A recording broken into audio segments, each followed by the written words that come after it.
de la mañana con 25 minutos. Recibimos esta mañana en Gama Noticias a fondo a Lorena Piedra. Ella es catedrática y experta en seguridad. Dialogaremos sobre las acciones contra la inseguridad que enfrenta el país. Muy buenos días, gracias por acompañarnos en este espacio. Bienvenida.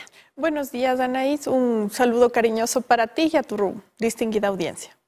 Bueno, el país lo que requiere y el clamor es la seguridad. Sin embargo, hemos amanecido con una noticia en donde involucran a altos jueces y fiscales, incluso al presidente del Consejo de la Judicatura, en una presunta delincuencia organizada.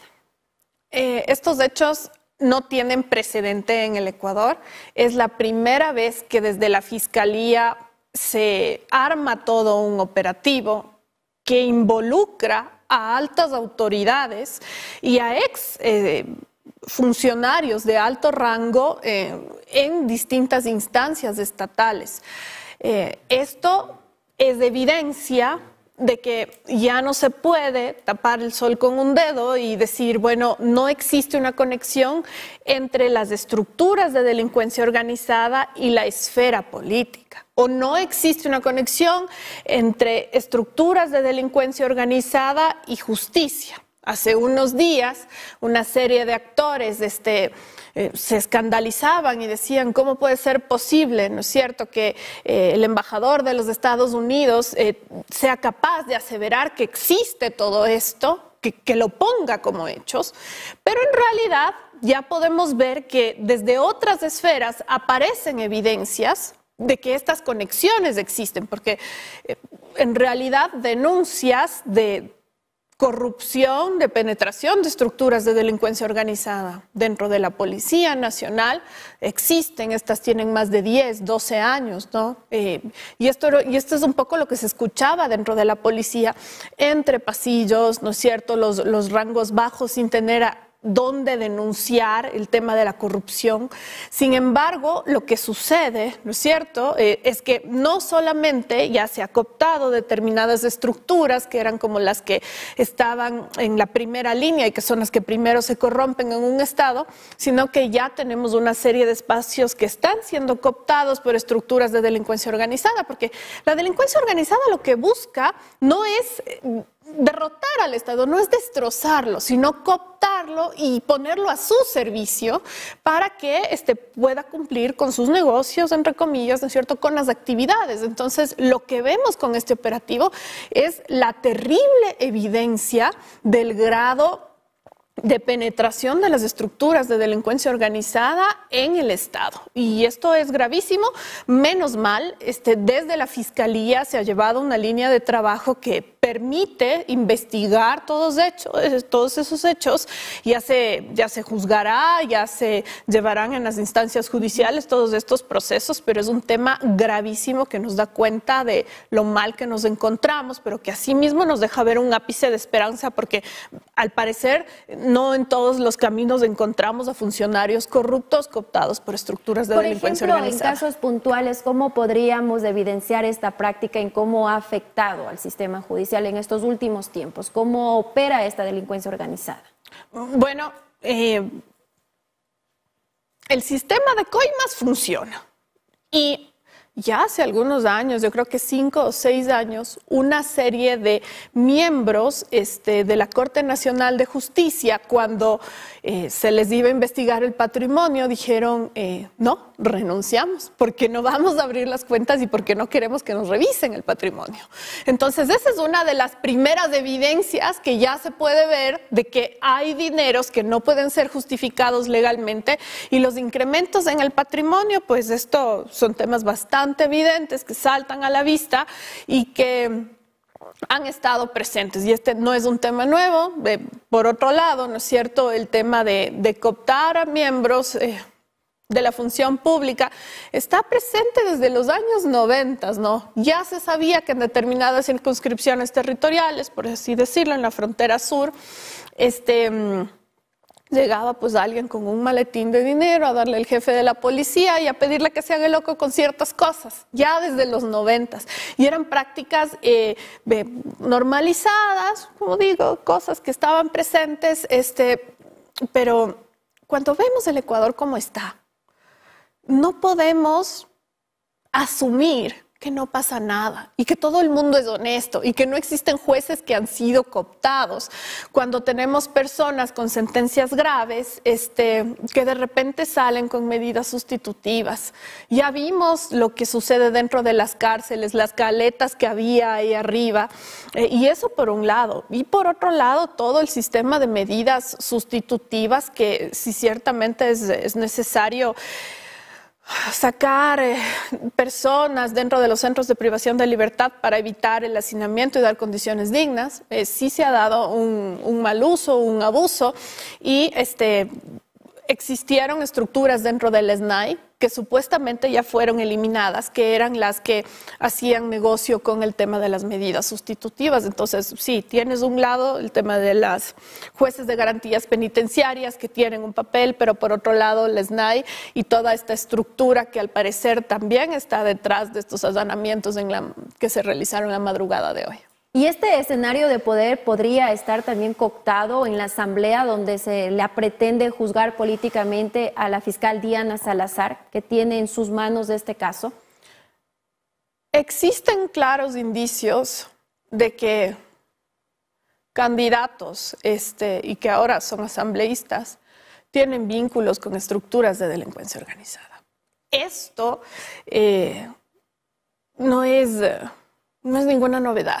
Es decir, si ya tuvimos personas como el general Ramírez que están en la línea de sospecha en este momento, que ha sido detenido, él era el encargado del SNAI, el jefe antinarcóticos, esto no es decir poco, ¿no?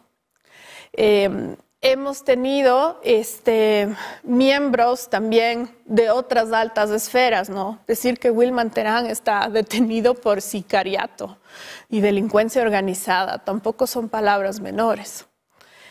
Y decir que hemos tenido también comandantes, excomandantes de la Policía Nacional que han estado involucrados con temas de narcotráfico, que han sido investigados, que han sido quitados de sus funciones y que han sido reintegrados a la Policía Nacional, es evidencia de que todo el sistema está penetrado. Existen una serie de vinculaciones de algunos asambleístas en funciones que nos plantean preguntas. Y lastimosamente, tal como está planteado el sistema electoral en el Ecuador, nos asegura que sean los peores a los que lleguen. O sea, que sean los peores a los que lleguen a esos, sean los peores los que lleguen a esos cargos. Decir que no existe eso sería un exceso de ingenuidad. Las cosas en el Ecuador ya están en un punto en el que es raro el espacio que no está cooptado y es raro el debate que no está planteado desde ahí. Es una lástima para el Ecuador y duele mucho, pero tenemos que poner este elemento que tú mencionas en la escena para poder entender todo lo que está sucediendo. De lo contrario, tú no te explicas cómo la Asamblea prioriza el show por encima de las necesidades de las ecuatorianas, los ecuatorianos, y por encima de la vida de las ecuatorianas, los ecuatorianos y sobre todo las niñas y niños de este país que son los que están sufriendo, siendo inocentes, los platos rotos de todo esto. ¿Y cómo se podría depurar el sistema judicial? Se habla de cambiar a todos los jueces. ¿Cómo sanear ese sistema judicial en el país? Necesitamos procedimientos que aseguren confiabilidad, que atraviesen pruebas de confianza, revisiones de patrimonio, de parte de terceros, que asimismo sean probos. Yo creo que es necesario empezar por algún lado. Tenemos que empezar por la Policía Nacional, tenemos que empezar por la función judicial y por eso tiene mucho sentido que se fortalezcan las capacidades de la unidad de análisis financiero para poder hacer la revisión del lavado de activos. En realidad, la medida más efectiva para combatir a las estructuras de delincuencia organizada, el narcotráfico, desde las distintas esferas donde está presente, porque no vamos a tachar a la función pública y vamos a decir, ay, es que la función pública es solamente un elemento donde se ve toda la corrupción. sino también las líneas, ¿no es cierto?, de estas personas que lavan activos están dentro de la empresa privada, están en otras esferas de la sociedad y precisamente esto es lo que debe atacarse, ¿no? En clubes de fútbol, como lo ha mencionado el embajador de Estados Unidos, incluso en medios de comunicación, él lo dijo, lo anunció, pero no dio nombres. No. Bueno, y básicamente yo creo que alguien que cumple funciones diplomáticas tiene límites entre lo que puede decir y lo que no puede decir por convenios internacionales, y me parece que a eso corresponde que no dé nombres. Por ejemplo, mi pregunta va si él puede ser llamado a la Asamblea Nacional a comparecer, entregar esa información y dar los nombres reales. Yo creo que en realidad ese no es el camino, sino más bien las líneas de cooperación internacional que sí tiene los Estados Unidos con la Fiscalía para los casos de delincuencia organizada. No nos olvidemos que hay una serie de actores clave, de estructuras de delincuencia organizada, que o están siendo extraditados o ya se encuentran en los Estados Unidos, incluso haciendo delaciones, y que han especificado cómo lavaban dinero para estructuras criminales que tienen presencia en Venezuela, que tienen presencia en Ecuador. Y mucho de eso se ve reflejado en las declaraciones que hiciera el embajador de los Estados Unidos. Porque hay líneas súper claras que pueden ser trazadas que te dicen de dónde viene el dinero de lo que tú mencionas, ¿no? Y hay que tener algo súper en claro. Ecuador es una economía en crisis. ¿Qué buscan las estructuras de delincuencia organizada y cómo cooptan a la gente? Pues solucionándole los problemas. Y si por ahí, ¿no es cierto?, hay una agencia de comunicación, yo no quiero pensar que sea un medio de comunicación como tal, pero alguna agencia que cumple funciones de comunicación, que tiene problemas de financiamiento, pues llega a la estructura de delincuencia organizada y le dice, bueno, no te preocupes, ya, solventados tus problemas, pero yo te pongo la línea editorial, por así decirlo, o yo te pongo los contenidos que tú vas a comunicar. Y como se necesitan espacios para lavar dinero, pues ahí están las empresas, porque las estructuras de delincuencia organizada necesitan CEOs, necesitan agentes operativos, los gatilleros, pero también necesitan cerebros que estén por detrás haciendo funcionar toda la parte financiera, la parte comunicacional y la otra esfera, que es la parte política, la de las conexiones con el gobierno, que se aseguran de que la política pública les deje trabajar y que no les moleste el negocio, por así decirlo. Es que yo le digo nombres porque, bueno, acá en el país solo se dice, se habla, pero al final nunca se concreta el caso y no se llega a conocer qué realmente es lo que pasó y quiénes son los responsables, los autores. En este caso también, ¿cuál sería la participación del presidente Daniel Noboa? ¿Cuál sería su actuación con respecto a este caso Metástasis también que ha llevado adelante la fiscal Diana Salazar? En una democracia existe división de los poderes y yo creo que lo mejor que puede hacer es hacer lo que tiene que hacer, encargarse del Ejecutivo, encargarse de que la policía funcione bien, de que las Fuerzas Armadas funcionen bien, de que haya una línea clara de la política pública, pero no debe interferir. Porque la función ejecutiva es una cosa y la función judicial es otra. Entonces, sí, apoyar los procesos de depuración, apoyar los procesos que te permitan establecer que existen funcionarios probos en la justicia, pero no debemos confundir que el rol que tiene el presidente en funciones, ¿no es cierto?, que es hacer que el Ejecutivo funcione bien y la señora fiscal, que está haciendo un trabajo excelente, pues ella está haciendo su tarea bien, ¿no es cierto?, y hacer que igual los otros poderes del Estado cumplan sus funciones. Yo creo que la Asamblea ha aprobado, ¿no es cierto?, que luego de la muerte cruzada, su papel sigue siendo el mismo. Muchos de los asambleístas siguen siendo los mismos y siguen haciendo lo mismo. Puro show. ¿Y dónde están las leyes que son centrales para el bienestar de las ecuatorianas y los ecuatorianos? Pues durmiendo el sueño de los justos. Parece que a nadie le interesa y más bien le incomoda la actuación de la fiscal Diana Salazar. ¿Cuál es el argumento ahora para llevarla a juicio político? Y en este caso debería ser apoyada, protegida por el presidente Daniel Noboa, porque lo que pide el ecuatoriano es seguridad. Exactamente. Yo creo que hay que dejar en claro, ¿no?, que lo que necesitamos las ecuatorianas y los ecuatorianos es que se dejen de discursos y que nos solucionen los problemas. Pues hay cosas que se van a solucionar en el mediano y en el largo plazo, pero hay otras ante las cuales se puede hacer cosas en el corto plazo, pero si primero, ¿no es cierto?, la agenda de la mayoría de la Asamblea pasa por hacer cualquier cosa, menos solucionar los problemas de fondo. Yo digo, a determinado sector de la política del Ecuador, parece que, por así decirlo, quiero ser grosera, pero yo digo, parece que nos odian a las ecuatorianas y a los ecuatorianos, porque solo desde el odio y desde el vernos como cualquier cosa se puede explicar que no solucionen lo que nos está matando, ¿ya? Y que prioricen otro tipo de cosas por encima de eso.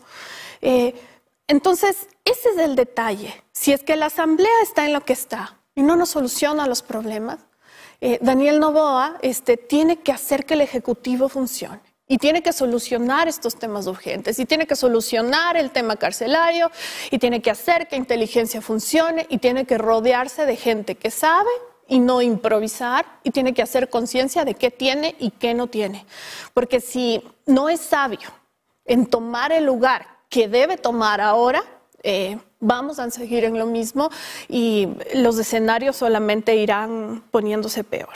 Por ejemplo, hemos visto que ha cambiado en estos días, en estas semanas, a los representantes del gobierno en las provincias, donde hay mayor inseguridad, también la designación de Esteban Torres en el viceministerio de Gobierno, y que se debe a un acuerdo entre el oficialismo y el Partido Social Cristiano.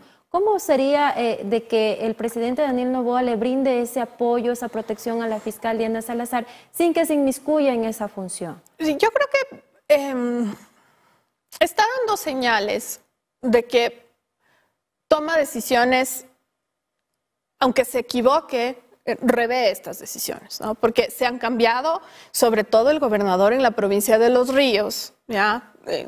Con quien se establecía que tenía una línea clara de amistad, no sé si solo de camaradería, pero de amistad con miembros de estructuras de delincuencia organizada. Y se supone que los gobernadores van a hacer sobre todo la función de seguridad en los territorios. Entonces, por ahí va el tema. Yo creo que está a tiempo, han transcurrido apenas 4 semanas para tomar las correcciones que tiene que tomar, para cumplir el rol que el país necesita. No nos olvidemos que este es un gobierno de transición. Y además, si quiere asegurarse la reelección y solo se disparan las muertes violentas y se dispara todo el problema de seguridad, pues él mismo está cavando su tumba. Entonces yo creo que ha demostrado, parece dar señales de que es un hombre sabio, que está tomando decisiones inteligentes, pero ciertamente le ha tomado de nuevo el cargo, es la primera vez que lo ejerce, y debe asegurarse el presidente Noboa de que el Ejecutivo funcione bien, y yo creo que esa debe ser la prioridad. No dejarse llevar quizás por lo que le impone la clase política de la que él quiere diferenciarse, que es la que está en la Asamblea, que es la que está haciendo todos estos shows que solamente traen resultados adversos para la seguridad del Ecuador. Muchísimas gracias por esta entrevista. Anaísa. Un excelente día. Gracias.